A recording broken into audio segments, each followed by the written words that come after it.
What's up, world? It's Katrina and Marlina, and this is Excess Baggage, the podcast where two friends in their 30s unpack all of life's baggage. This episode, we will be unpacking letting go. Okay, let's start the show.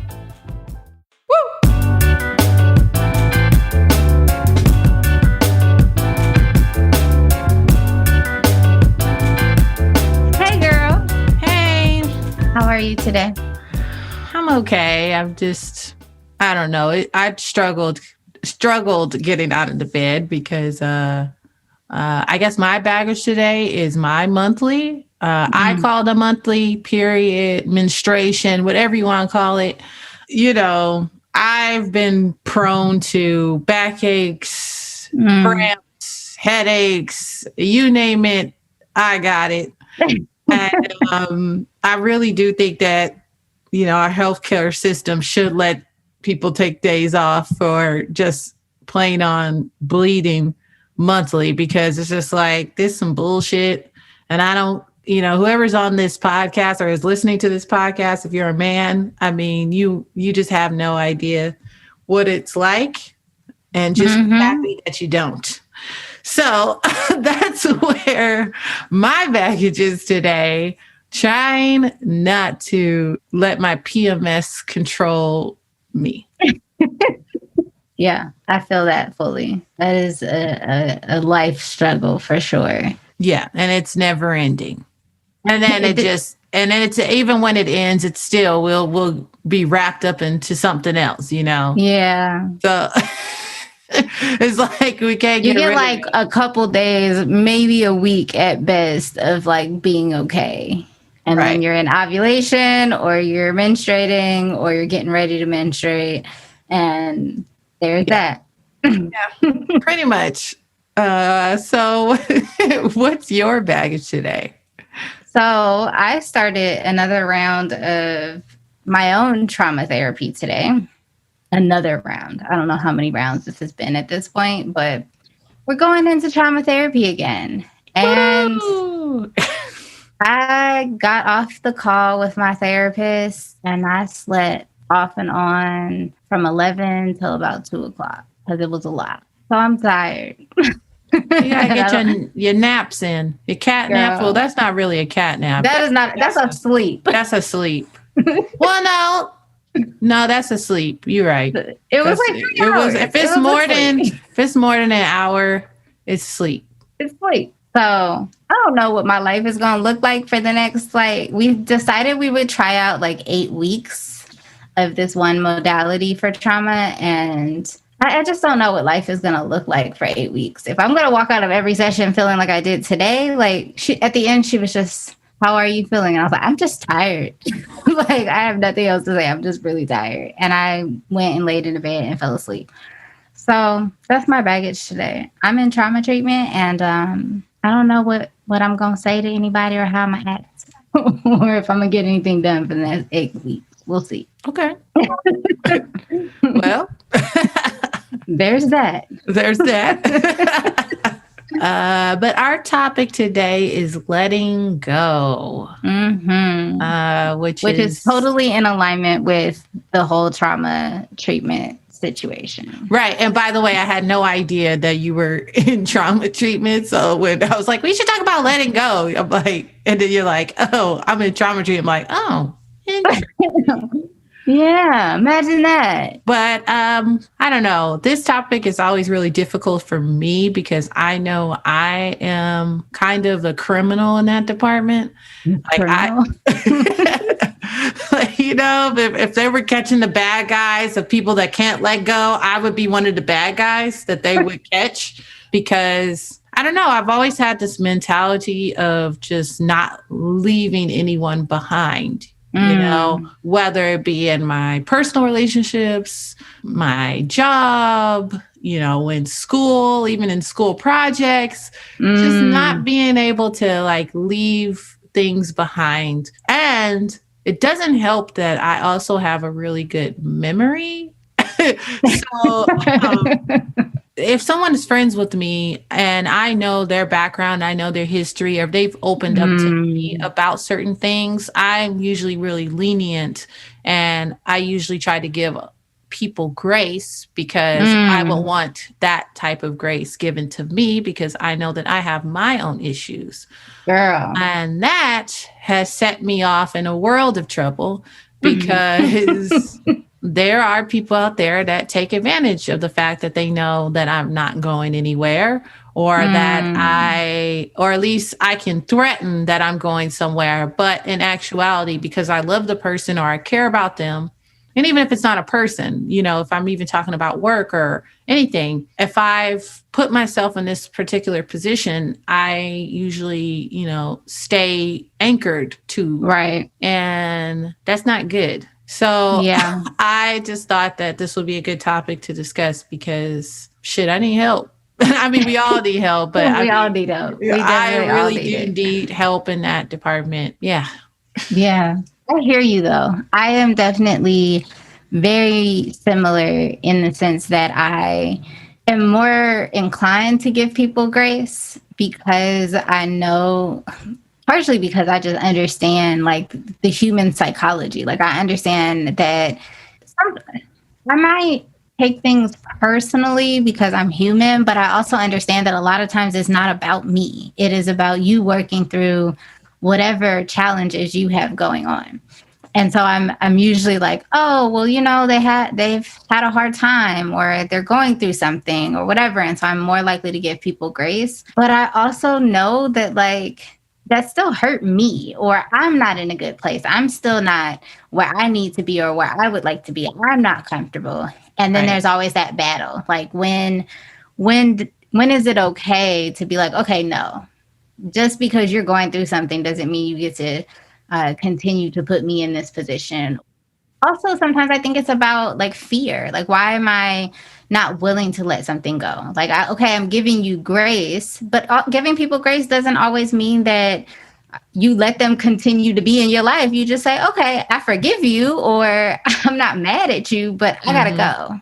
Right. And that's sometimes a hard decision to make because I'm fearful of like what's on the other end. If I do let this person or this thing go, what else is on the other end? And the biggest thing I've probably done in my life in regards to letting go was letting go of my last job and stepping out and just becoming a business owner.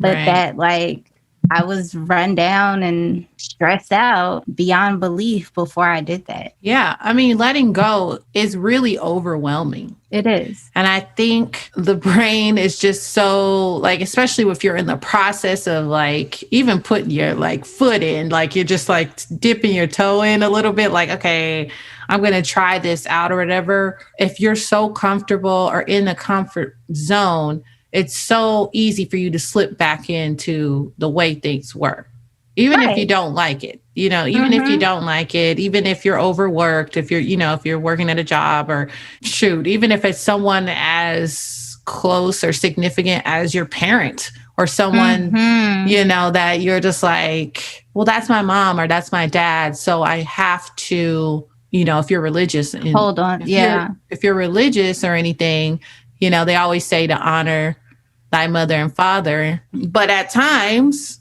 those people, I mean, we all choose our own family within our Mhm. friends. And so sometimes Mhm. our family might not be something that you need to be holding on to anymore. Mhm. That's true. And I've dabbled in that a little bit, but not to the point where I've completely let go. Like how I said earlier, I'm definitely, they're catching me and putting me in the cell on that one, but it's all a process. So I try not to be too hard on myself. But at Yeah. this point, now that at the age of 33, I can tell that the lack thereof or what I'm missing from whatever Mhm. situation is the cost is greater. Yeah. Absolutely. So Absolutely. that's something that I'm just like, you have to start asking yourself questions like, why are you so comfortable with this treatment? Why are you allowing this to Mhm. continue? You do know, the difference between right and wrong. Right.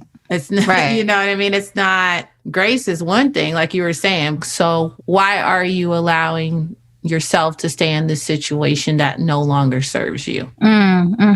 Absolutely. What do you think is the hardest part for you in letting go? I would think for me is my best friend sent me this meme about like how to let go of or move on when you are still like when you still love the person, you know? And that's something for me because I think the hardest part is letting go of the fantasy that I've created in my mind about this person. Or not even necessarily a fantasy. Yes, it's a fantasy of what I want to be, what I want this situation to pan out to be, but it's also reminiscing about what it was before. Right. Because I loved someone that all I could focus on is how I felt about them in that initial beginning, like in the beginning, in the first couple years, and how great it was and how entangled I was with that person and how it was just like such a great space to be in. And it never crossed my mind that it would pan out the way that it is now. I never thought that. I guess for me, I'm, I try to be optimistic. So I'm just like, okay, maybe this is just a rough patch and we'll get over it. But like the rough patch can't last for 4 years or 5 years. Yeah. You know what I'm saying? Like, and I have to be okay with saying like, look, this situation is just a dead situation.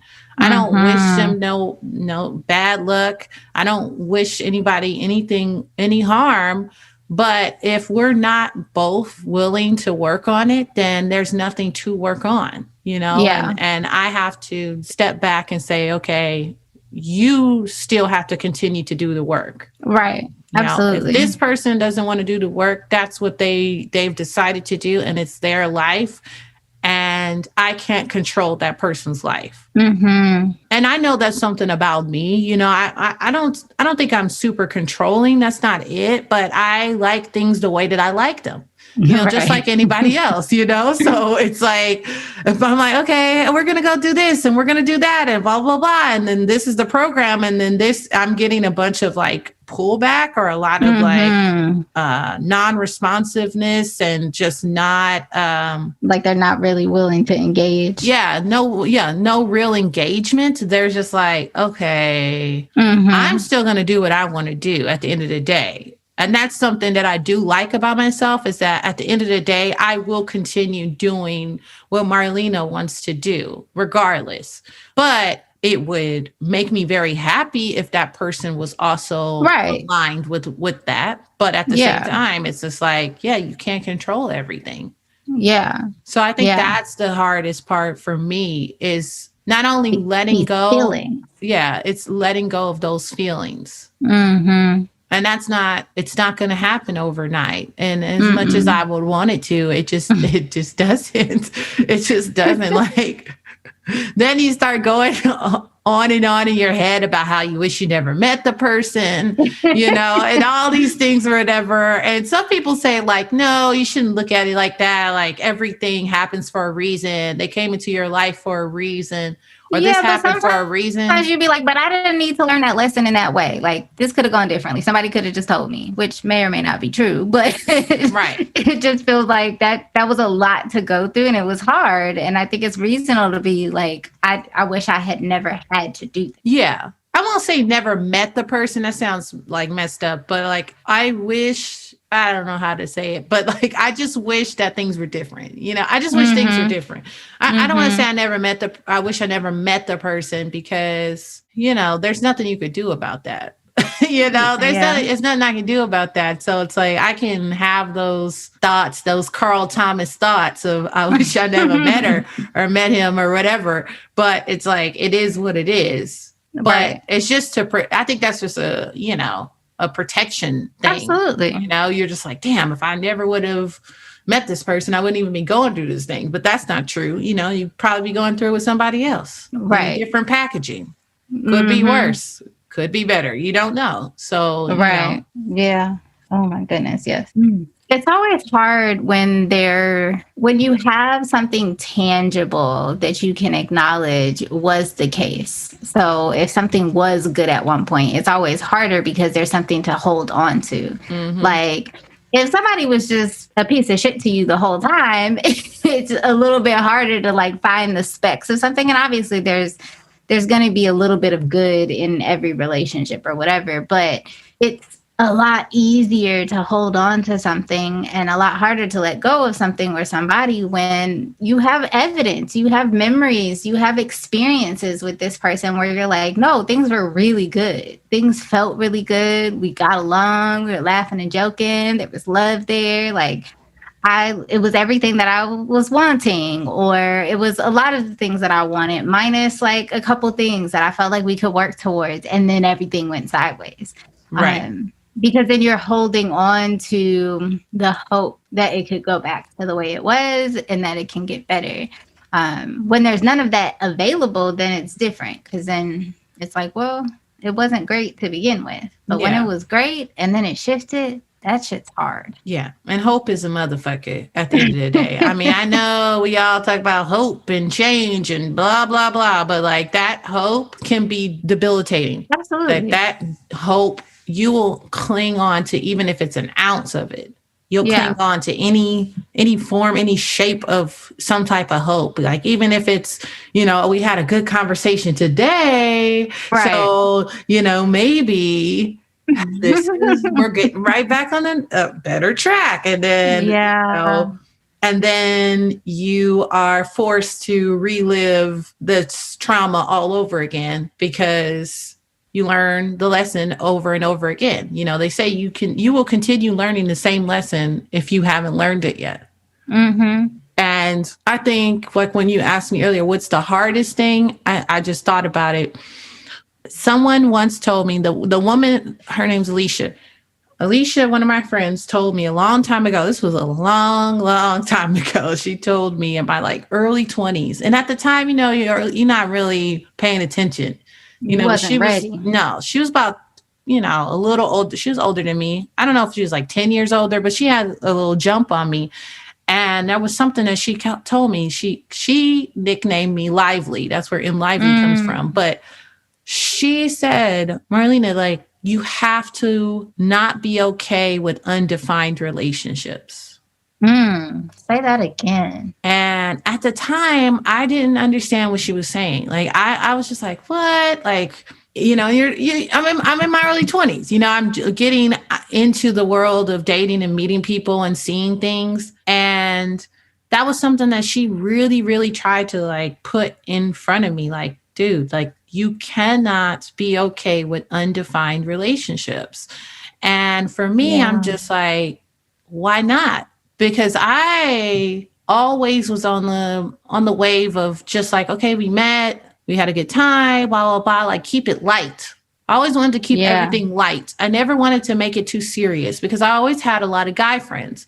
And all my male friends always said like, oh, it's like you go out with a woman a couple times or whatever, and then boom, she's trying to like commit, she's trying to commit to you. Yeah. It's like, and there was always this fear of commitment on the other end. And I'm not saying every male, clearly, but a lot of guys, that's like they run for the hills if they hear something like that. So in my mind, I kept thinking, okay, well, why don't you have a strategy when it comes to men, just keep it light. Like it doesn't have to be that deep, but it always would end up that either myself or one or them, either or, somebody would end up catching feelings. And then that gets to how you become entangled with someone, to me at least, when you get entangled with someone that really has commitment issues, but is okay with taking up your time like they are with you. And so I want to say, majority of my relationships have been like that, where it's like they've got one foot in and one foot out the door. And I, being the person that I am, was never able to just say, hey, are we together or what are we doing? I just always just try to, like I said, keep it light, and then we'll see where it goes. But if the person never says anything, they Mm-hmm. never, I never set a boundary, then it's just going It's gonna to be the same it's thing. going to be the same thing and it's going to remain fucked up. Right. And Yeah. so when you put so much time into a person, that's where you start clinging on for dear life and you don't want to let go because you're like, I've given this person X amount of years to get it together and they haven't. Mm-hmm. And so those have been like the hardest things for me when it comes to letting go. It's Mm. just being okay with the fact of being okay with this is no longer serving me, trying to Yeah. get out and figuring in a way to be okay with not having that person in my life, you know? Mm-hmm.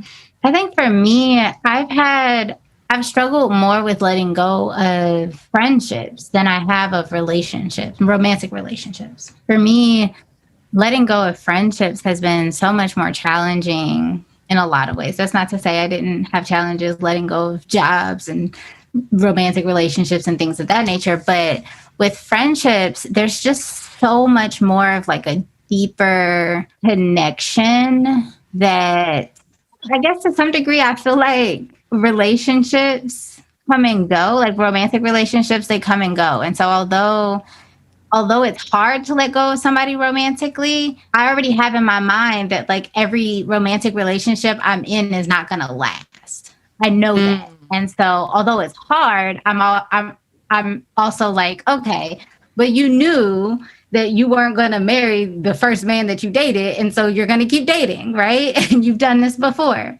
When it comes to friendships, I I'm think it's more glad that you thought that. I'm glad that you had the foresight to think that because for me, it's not like that. Like if I met someone, as my grandfather would say, my right hand to God or whatever he'll say, like if I met someone and it clicked and we was good, I'm thinking we getting married. Like I'm just like, because I don't know. I also grew up with grandparents, right? So yeah, all I saw was a relationship that has lasted for 50 years. right. So if they were together at 18, the concept of Yeah, dating that makes never sense. was really like in my brain. I was just like, okay, like this is my person, right? Yeah, And that then makes when it sense. didn't happen, then I'm like, what the fuck? What do you mean it's not my person? Like, I'm just like, okay. And then it's like the next person, like, this is not my person. So I never was really like, I'm glad that you had that, like, oh, well, I'm not going to marry this person. So it's cool. It's cool. I never went into relationships thinking that this wasn't going to be the one. Right. I hear that. I hear that. I always went in hoping for it to be the one, right? Like, why else are we dating? But knowing that it could possibly not be. Whereas with friendships, I feel like we're supposed to be in this together. Like, you should not be going anywhere. And it probably doesn't make it better that, like, I still have friends. You and I are still friends from elementary school. Like, I have people that I have known and continue to know since second grade, right? Third grade, things of that nature. And so it's challenging for me when friendships start to transition. And I'm finding myself like, oh, this is not what it used to be. And I don't feel like my needs are getting met anymore. Or I feel like things are just not going well, right? People are not showing up in the ways that they used to. Or even like we're in our 30s now. And if I'm being honest, a lot of my friends have settled down with a partner, whether they are married or just in living situations with their partners, whatever it is, but they're long term now. And that people have started having kids, right? People have started like really settling down with people. And I haven't. And so a lot of my friendships started changing when people started doing that. People were less accessible, which is understandable. But it also started to become this situation where a lot of my friends were just not available. And it felt like it started to be on me to be the one to maintain the relationships a lot of the time. Like I was the one who had to do the reaching out. I was the one who had to invite people. Or if we're in the middle of a text convo and, you know, they disappear for a couple days because they didn't forgot we're texting because they got caught up with the kids or whatever else is going on, it was on me to reach back out and be like, hey, we were in the middle of talking. Like we were in the middle of making plans. Are you you still trying to do this? Like, what's up? Right. And I think that is hard for me because these are people that I have shared like very intimate parts of my life with in a way that I probably haven't with a romantic partner. Or I don't, again, my mindset around romantic partners is like, this may or may not last, and that's okay. But the concept that this friendship that has been with me through romantic partnerships, Right. through like schools and jobs and all the things, like the concept that that is going to go away is really hard for me. And I find myself in that situation now where a lot of my relationships are transitioning again. And when I quit my job, started my business, my life shifted and people didn't understand that shift. And so it was hard to like maintain relationships in that. And then COVID hit. And Right. in the midst of Even COVID, worse. yeah, like now it's even harder. I am one of the few of my friends that is single and lives alone. Everybody else had people in their bubble with them, in their homes, literally with them. And it was still on me. Not to, me, like, girl. I know. There's only know. a couple of us that I'm still friends with because like we're in similar situations. But it was like all of my other friends, I've had to like pretty much like fight with them. Like, yo, like y'all don't realize that I'm still here, that I'm struggling and I don't have friendships in this moment because y'all are all hunkering down with your people in your house. Like, what Right. about me? And I think those things are more challenging for me to let go of because friendships in my life have lasted so long in a lot of ways and have been with me through so many different things that I don't understand the concept of like, this is no longer going the way that it was, or my needs are not being met, and this has to shift. How do I let that go? No, yeah, I get that. You're not alone because I mean, we're like you said, we're kind of in the same boat. We both have friends that are getting married and having kids and doing all these things. And, you know, actually, I decided a couple years ago that I wasn't going to reach out anymore. That sounds like it sounds a little fucked up, but like I kind of, I don't know. I got to a point in my life where I have recognized who my tribe is and I know who's going to call me. And some friends that we might have been thick as thieves with once, and you might have had, you know, the title of being like the, best friend or closest to you or whatever that may be. When I started seeing as the years were going by and seeing some of those things trickle off, like you just didn't hear from them anymore, or they were going through what they were going through, I did hit a bunch of roadblocks where I would hit people up or call them or do different things or try to get together and stuff like that. And I was getting hit with a bunch of roadblocks. So I just decided, okay, you know what? Like maybe I'm now the single friend.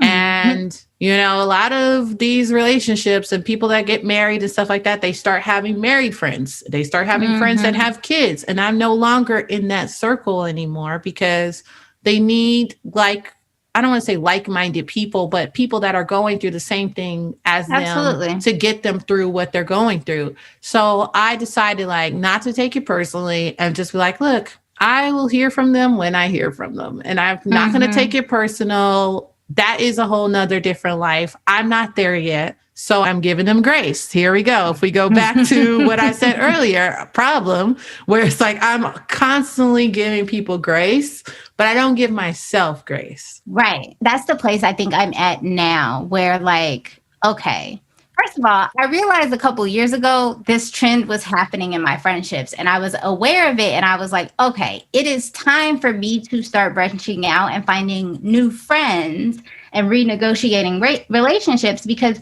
my friends are now in a different stage of their life, just like I am. I'm now in a stage of my life where I own a whole business. I need to find business owner friends too. Like that's really important. And then like maybe a little under a year after I realized that, COVID hit. And so who's making new friends in the middle of COVID, right? And so this sounds really bad, but I felt like I got stuck in the midst of COVID with all of these friends who I already knew were transitioning. And I knew that this thing was going to happen where I was no longer going to be able to have as much access to my friendships And then COVID hit and was like, yeah, here you go. This is what that looks like.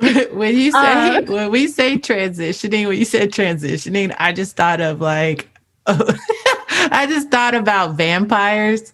Like, I don't know. I just thought about transitioning. Like they're becoming, like if you're becoming a mom, you're like slowly, you're transitioning. You just got stuck in the heart.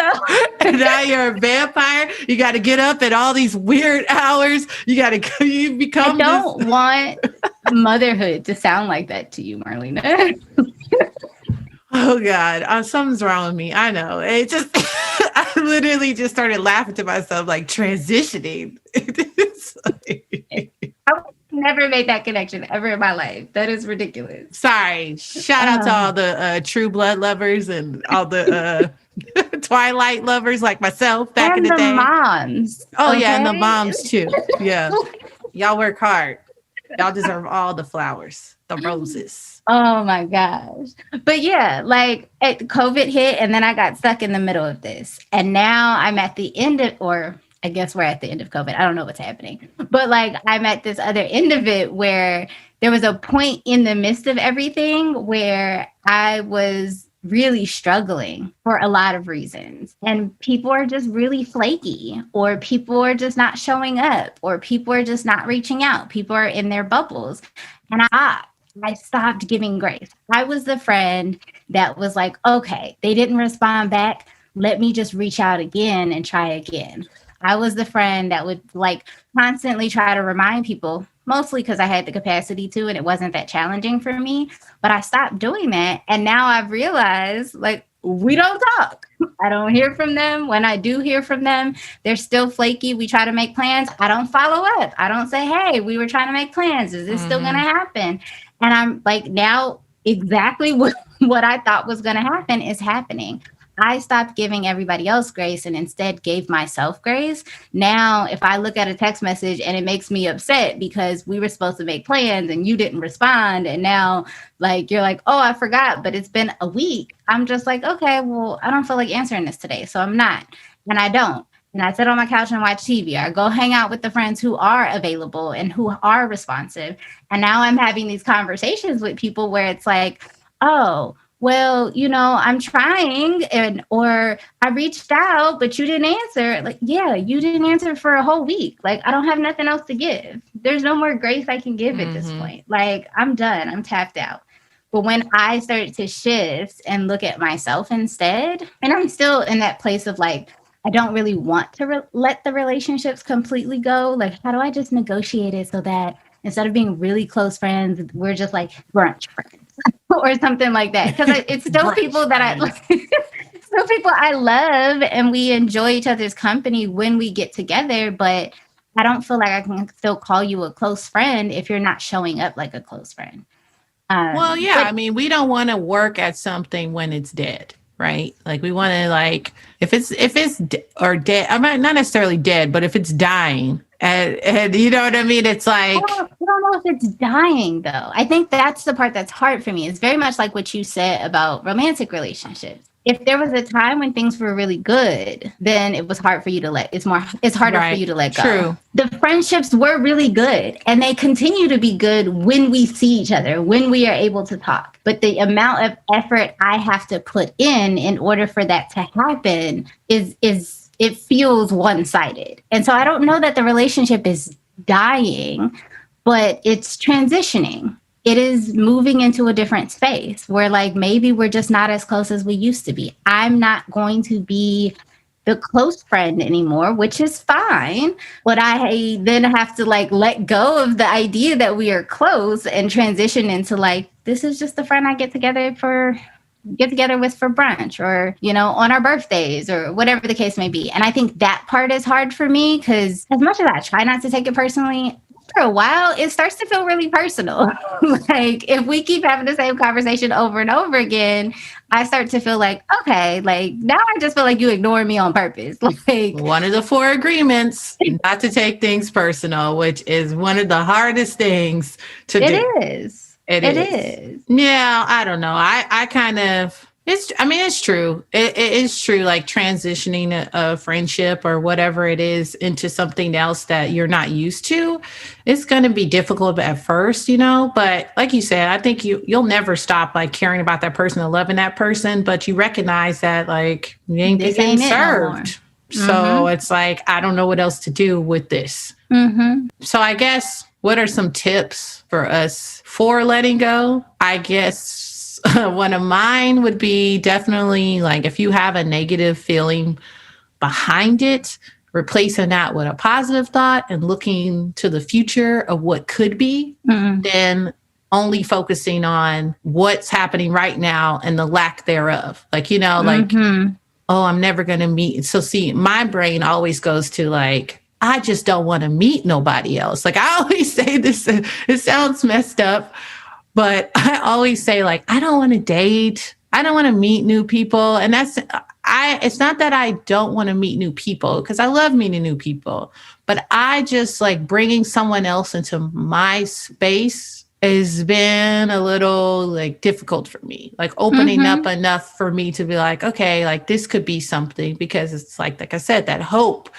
It's like, I don't want to have that rejection feeling all the time. So it's easier for me to deal with the bad treatment because I'm used to it than for me to open up. But it's better for me to open up and think like, no, there could be somebody out there that is aligned with you and you guys are on the same page, and that it could work out, whatever working out means to you, whether that's marriage or just a lifelong partner, whatever that is for you, and not just with romantic relationships, but even just, sometimes I think about, the fact that you had the courage to leave your job and start your own business and stuff like that. It's just that fear. I'm like, I don't know if I could do that. And I want to, right. I know what ultimately I don't want to always work for somebody, especially like my family. We were business owners, that's just the way it is. My grandparents, maybe in their early 20s, they had to answer to somebody, but once they made it, they were everything, they were the boss. And so, right. Stepping into that, knowing that I could be a boss, there's a fear there because it's just like, absolutely. Building a team, getting things off the ground is really hard. And I just know that within those positive thoughts, I have to think of like, no, this is your legacy. Like, this is your legacy. What do you want it to be? Do you want it to be, and no shade to anybody, but like, do you want to spend it in service to someone else's livelihood and business? Or do you want to be able to be use your, whatever your gifts are to service others? And that's kind of where this podcast really is kind of like my jumping off the board type beginning of me saying, no, I can do this. I can be my own brand. I can make a life for myself, not being the support staff in a way, because you're always going to be supporting someone. But I want to be able to just support myself. So I guess that's one tip, a long-winded tip. I think for me, the biggest thing, and not to say that I do this right all the time, but it's just like being realistic about the circumstances, because I think what we talked about a lot today is like remembering the past. And if it was good in the past, that's great. But maybe that's all it was. Like it was just meant to be good in that time, during that time. But if the circumstances ain't what they are right now, what they were then, like, then it's different. Like the circumstances have shifted. It's recognizing like and this is with people, but like, are they working on it? But even with jobs or anything else that you need to let go of, homes, like all the things, it's about acknowledging like, are the current circumstances in alignment with where I'm at and what I want? And something that I'll like ask clients, and if I'm being honest, I don't always ask myself this, but like if I have a client that's working on something like this, I'll talk to them and be like, okay, if what you see in this moment right now with this person, this job, this home, this thing, if absolutely nothing changed, would you still want to be in this situation a month from now, 6 months from now, a year from now? Because at the end of the day, and I think you said this earlier, like we can't control anybody else. We can't control anything else outside of ourselves. And so if we are in this situation, hoping for things to get better, hoping for things to go back to the way that they were, or hoping for things to just grow and expand, the fact of the matter is that that's not realistic right now. That is not the current circumstance. So as it is right now, do you want to continue? Would you want to still be here a month from now, 6 months from now, a year from now? And if the answer is no, then we have to start talking about letting go and moving through the really challenging emotions around that. But the realistic part is that this ain't gonna work for you a year from now. And that eventually we have to move into the place where that's okay. It's hard to do, but if we can be realistic about what's happening in the present, I think that has always helped me to get to the point where I can start to let go and release. Say that, man. Say that. Seriously. I'm telling you.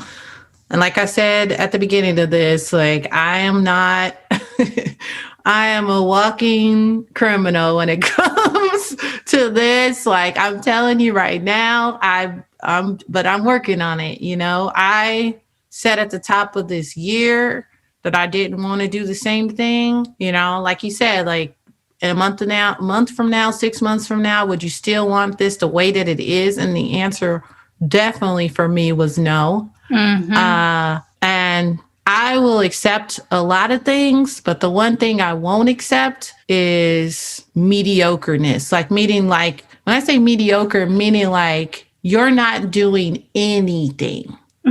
Right. Meaning you're not showing up as your authentic self anymore. Yeah. Even if you're going through something, I have been in a situation where it's like, I'm no longer even being Marlina because I know that you're going through something and this, and this may set you off. So neither one of us are being our true selves. Right. Yes. So that is where I'm like, okay, as much as I want to paint this situation to be loving and, oh, we'll work it out and, you know, this and what can we do to fix it and blah, blah, blah. It's like, it doesn't matter at the end of the day if neither one of us are one, showing up, and two, neither one of us want to be the first to say goodbye.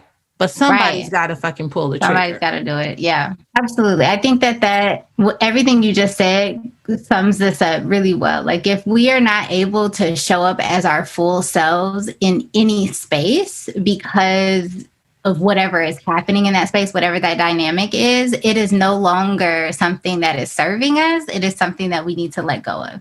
Because if you cannot be your full self in a space, you are not showing up. You're not showing up for yourself.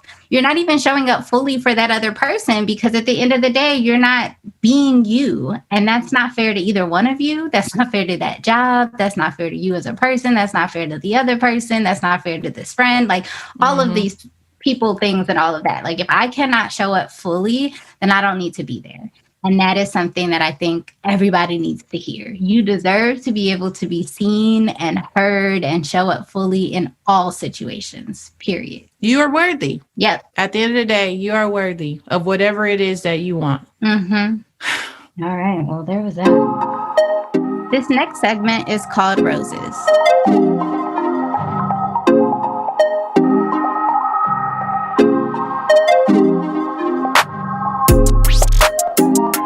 Marlina, who do you want to give your roses to today?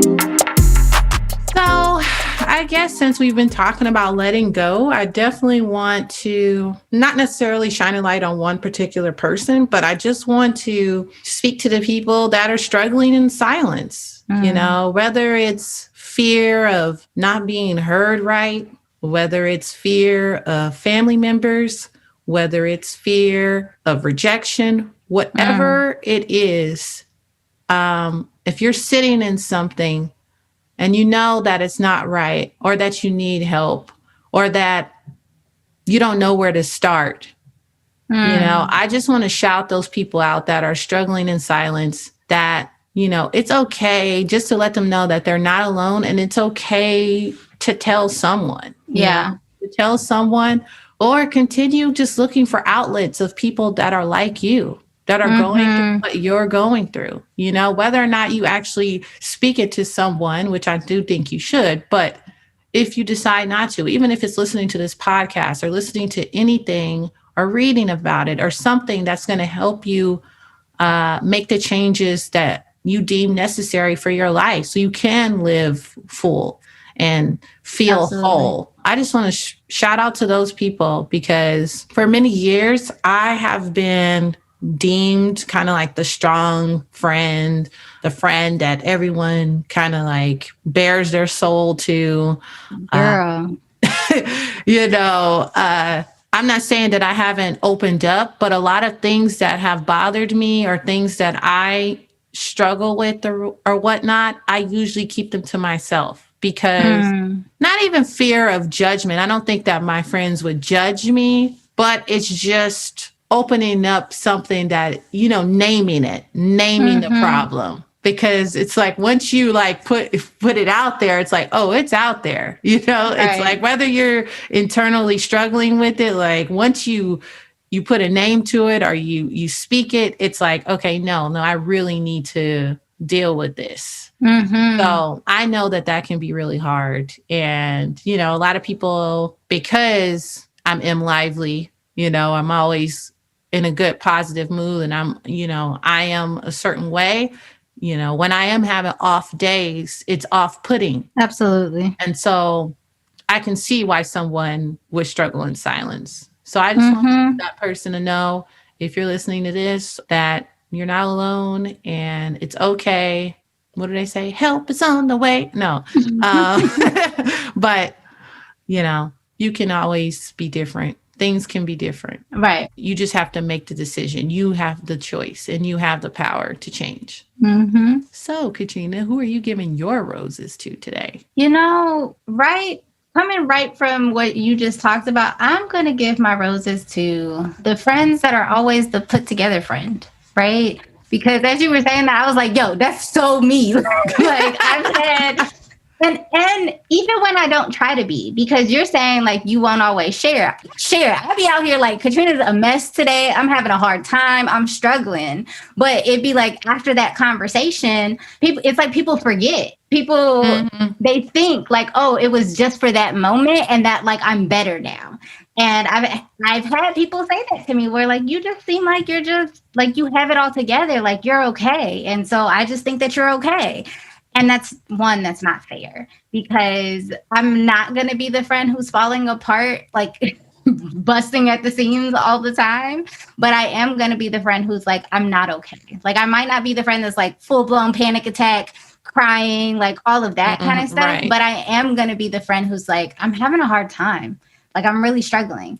And I'm not somebody who lies about stuff like that. Like, I'm not going to be like, oh, unless we're not really cool with that. Like, I'm not going to tell all my business to everybody, but if we're cool, I'm going to tell you I'm having a hard time. Things are not okay for me right now. This is hard. And I know it's challenging sometimes, like you said, like for people to hear that from me. And so shout out to all the friends that are just like the friends that are put together, that nobody sees the struggle, even when you're not silent, when you are loud about it, when you are Mm-hmm. talking about it and people still aren't hearing you, people still have this idea of who you are in their own heads when they make up like ideals about you because of how you show up or material things that you have. I think sometimes people think that I like have it together because I own my own business and I got, I have my own place to stay and like I'm not the friend that's like crying all the time and having panic attacks. Like, and I'm a therapist. I don't think that helps at all.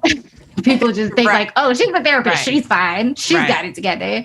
So yeah, I'm shouting out the people who are struggling and who are not silent, but who are still not being seen. So shout out to y'all.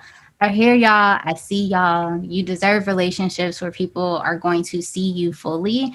And I hope that you make the effort and take the time to really heal from all these things that you need to let go of so you can find those relationships because you deserve it. We deserve it. Yeah. Just love yourself more, be kind to yourself more, and believe that, you deserve to be with someone, or not even with someone, in the company of, whoever it is. Like we said, whatever company that you keep is how you're going to ultimately feel. You want to be able to share the same values, morals and values, and be aligned with the right crowd, whether that's a partner, your family, whoever it is. Like, just love yourself. You want people more, who are going to support you as you are, as you show up fully. Yeah. Period. Period. Well, that's another episode of Excess Baggage. Follow us on Instagram and Facebook at Excess Baggage Pod. That's Excess Baggage POD. Be sure to like, subscribe, and review on the podcast app and Spotify. Remember to pack light and keep it tight. A show.